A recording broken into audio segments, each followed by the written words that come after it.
ఏమో మన సైడ్ ఉండాలి. ఇది మెయిన్ అండి. ఫస్ట్ నేను హ్యాండ్స్ కట్ చేస్తున్నాను. మనము హ్యాండ్స్ ఫుల్ లెంత్ హ్యాండ్స్ కాబట్టి ఫస్ట్ హ్యాండ్స్ కట్ చేసుకున్నాం అనుకోండి, కటింగ్ అనేది ఈజీ అయిపోతుంది. అందుకే ఎప్పుడు కానీ మనము బ్లౌజ్ హ్యాండ్సే ఫస్ట్ కట్ చేయాలండి. ఇది కస్టమర్ బ్లౌజ్ అండి. ఇగో ఈ బ్లౌజ్ మెజర్మెంట్కి ఇచ్చారు.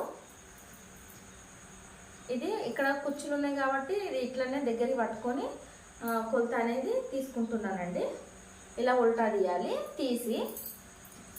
తీసిన తర్వాత ఇక్కడ మనం ఫోల్డింగ్ చేసుకున్నాం కదా, కిందికి ఒక 1/4 ఇంచు అండి.